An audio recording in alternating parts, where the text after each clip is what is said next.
Baik, pertanyaan pertama, apa sih itu penyakit IMS atau yang bisa kita sebut dengan penyakit klamida, gonor, herpes genital, dan sifilis? Baik, sebelum itu perlu kita ketahui IMS adalah singkatan dari infeksi menular seksual yang juga biasa dikenal sebagai penyakit menular seksual atau PMS dan atau juga bisa disebut dengan penyakit kelamin. Nah, hal ini adalah kelompok penyakit yang ditularkan melalui kontak seksual dengan orang yang terinfeksi. Pada penyakit IMS ini juga dapat disebabkan oleh berbagai jenis bakteri, virus, dan juga parasit. Nah, berikut ini adalah penjelasan mengenai 4 jenis penyakit IMS tersebut. Yang pertama yaitu Chlamydia, di mana pada Chlamydia ini disebabkan oleh bakteri Chlamydia trachomatis dan juga merupakan salah satu penyakit IMS yang paling umum. Infeksi Chlamydia ini dapat terjadi pada pria dan wanita. Gejala pada pria ini meliputi nyeri atau sensasi terbakar saat buang air kecil, keluarnya cairan dari penis, dan nyeri atau pembengkakan pada testis. Sedangkan pada wanita, gejala dapat termasuk nyeri perut, pendarahan di antara periode menstruasi, nyeri saat berhubungan seksual, dan perubahan dalam keputihan. Namun, banyak orang yang terinfeksi Chlamydia ini tidak menunjukkan gejala, dan Chlamydia ini juga dapat diobati dengan antibiotik. Yang kedua yaitu gonore, di mana gonore ini bisa disebut juga dengan kencing nanah, yang disebabkan oleh bakteri Neisseria gonorrhoeae. Dan infeksi ini juga dapat menyerang saluran reproduksi, uretra, tenggorokan, atau rektum. Pada pria, gejalanya itu dapat mencakup seperti nyeri atau sensasi terbakar saat buang air kecil, lalu keluarnya nanah dari penis dan testis yang bengkak atau nyeri. Sedangkan pada wanita, gejalanya seringkali ringan atau tidak terlihat, tetapi dapat mencakup nyeri saat buang air kecil, pendarahan di antara periode menstruasi, dan nyeri saat berhubungan seksual. Nah, gonore ini juga dapat diobati dengan antibiotik. Nah, yang ketiga itu yaitu herpes genital, di mana herpes genital ini disebabkan oleh virus herpes simplex tipe 1 atau tipe 2. Dan pada infeksi ini ditularkan melalui kontak seksual termasuk hubungan seksual oral, vaginal, atau anal. Dan gejala awal herpes genital ini sering meliputi luka dingin pada atau sekitar area genital, nyeri atau sensasi terbakar saat buang air kecil.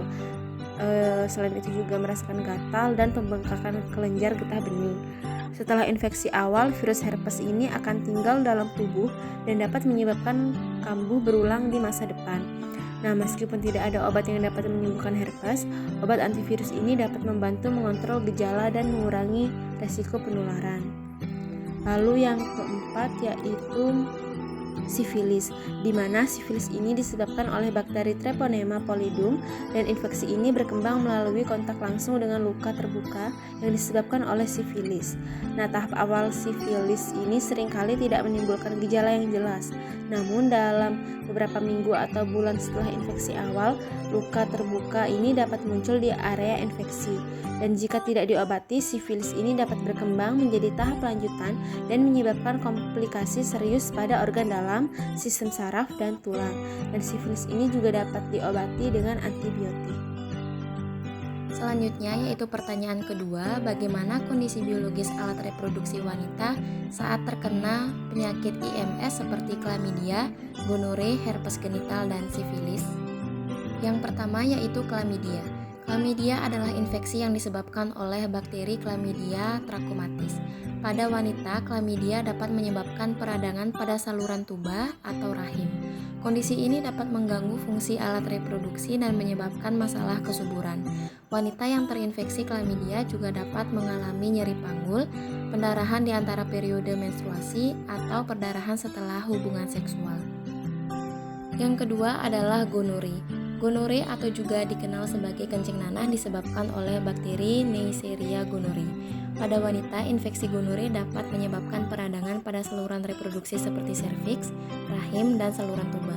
Peradangan ini dapat menyebabkan nyeri panggul, pendarahan tidak normal atau infeksi pada rahim dan saluran tuba yang dapat berujung pada masalah kesuburan.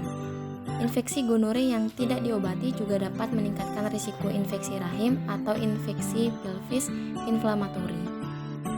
Selanjutnya yaitu herpes genital. Herpes genital disebabkan oleh virus herpes simplex tipe 1 atau tipe 2. Ketika wanita terinfeksi herpes genital, virus dapat menyebabkan luka pada daerah genital dan sekitarnya. Pada beberapa kasus, virus herpes dapat menyebar ke saluran reproduksi dan menyebabkan peradangan pada serviks, rahim, atau saluran tuba.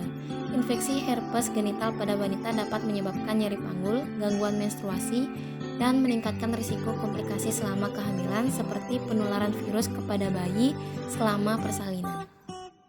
Selanjutnya yaitu sifilis. Sifilis disebabkan oleh bakteri Treponema pallidum. Pada wanita, sifilis dapat menyebabkan ulkus atau luka pada alat kelamin atau daerah sekitarnya. Jika tidak diobati, bakteri sifilis dapat menyebar melalui aliran darah ke organ tubuh lainnya. Pada tahap lanjut, infeksi sifilis dapat mengganggu sistem kekebalan tubuh dan menyebabkan kerusakan organ termasuk organ reproduksi. Wanita yang mengalami sifilis pada kehamilan dapat mengalami keguguran, kelahiran prematur atau bayi lahir dengan sifilis kongenital. Baik, di sini saya akan menjelaskan mengenai bagaimana cara mencegah penyakit infeksi menular seksual atau sering disebut dengan IMS. Ada beberapa langkah yang dapat diambil untuk mencegah terjadinya penyakit infeksi menular seksual ini. Yang pertama adalah tidak melakukan seks bebas. Pelaku seks bebas harusnya berhadapan dengan berbagai risiko penyakit seksual, mulai dari HIV, sifilis, gonorea atau kencing nanah, hingga herpes genital. Hal yang bikin khawatir di mana pelaku seks bebas yang telah terinfeksi ini bisa menjadi orang yang menularkan penyakit kelamin pada orang lain. Seks bebas punya beragam definisi yang sesuai dengan norma dan aturan yang berlaku di masyarakat. Salah satu definisinya di mana melakukan hubungan seksual tanpa ikatan pernikahan dan dilakukan dengan banyak orang. Nah, kita perlu ingat bahwa berbagai penelitian telah membuktikan bahwa berhubungan seks dengan beberapa orang bisa meningkatkan risiko tertular penyakit menular seksual. Kemudian yang kedua adalah praktik seks aman. Penggunaan kondom secara konsisten dan benar saat berhubungan seksual, baik vaginal, anal, atau oral, dapat membantu mengurangi risiko penularan IMS. Kondom merupakan salah satu bentuk perlindungan yang efektif terhadap IMS. Kondom sudah terbukti menurunkan risiko penularan IMS. Penggunaan kondom pada laki-laki sangatlah efektif jika dilakukan dengan benar dan konsisten. Gunakan kondom ketika Anda berhubungan dengan seksual dengan berbagai cara, baik oral, vaginal maupun anal. Kondom lateks memiliki tingkat proteksi paling tinggi, sedangkan kondom berbahan non-lateks memiliki risiko robek sehingga tetap berisiko menularkan IMS. Sebelum menggunakan kondom, pastikan kondom tersebut aman dan bisa efektif digunakan dengan cara periksa tanggal kadaluarsa, kemudian memastikan kondom tidak robek atau bolong, kemudian gunakan kondom dengan benar, misalnya tidak terbalik. Kemudian selalu pastikan ada jarak pada bagian ujung kondom dan gunakan pelumas kondom yang aman sebelum berhubungan. Langkah selanjutnya adalah setia pada pasangan. Menjalin hubungan seksual yang monogami dengan satu pasangan yang bebas dari IMS dapat membantu mencegah penularan penyakit. Namun, penting untuk memastikan bahwa pasangan kita juga setia atau pasangan Anda dan bebas dari IMS melalui pemeriksaan kesehatan secara teratur. Hubungan seks sebaiknya dilakukan oleh pasangan yang sudah menikah dan hanya dengan pasangan tersebut. Nah, jika belum menikah, hindarilah melakukan seks baik secara oral, vaginal, ataupun anal agar terhindar dari penularan IMS. Kemudian yang keempat adalah vaksinasi. Beberapa IMS seperti human papillomavirus atau HPV dapat dicegah melalui vaksinasi.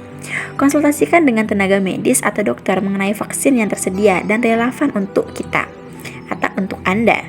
Vaksin HPV paling baik jika dilakukan sebanyak 3 kali sebelum Anda aktif secara seksual.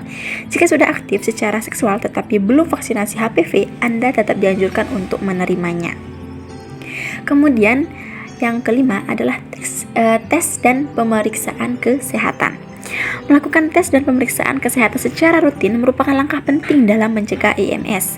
Tes tersebut dapat membantu mendeteksi adanya infeksi IMS sehingga dapat segera diobati dan mencegah penyebarannya. Selanjutnya adalah edukasi dan komunikasi terbuka. Mengetahui tentang IMS, gejalanya, dan cara penularannya adalah langkah penting dalam mencegah infeksi.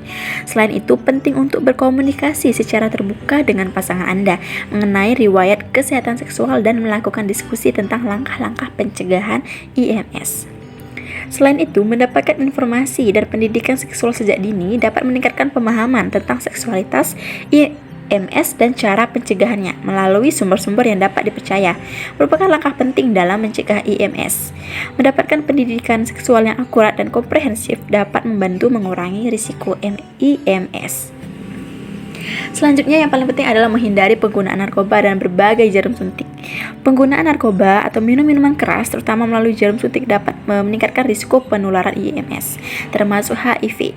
Hindari penggunaan narkoba dan jangan pernah berbagi jarum suntik dengan orang lain, karena kita bisa terinfeksi dari seseorang yang mungkin sudah terkena IMS. Selanjutnya yaitu adalah kebersihan dan perawatan pribadi. Tentu hal ini yang paling penting bagi diri kita sendiri, di mana menjaga kebersihan pribadi dengan rajin mencuci tangan sebelum dan setelah berhubungan seksual, serta menjaga alat kelamin kita juga dapat membantu mencegah penularan seksual. Sekian materi yang dapat kami sampaikan. Mohon maaf jika terdapat kesalahan dalam penyampaian. Terima kasih.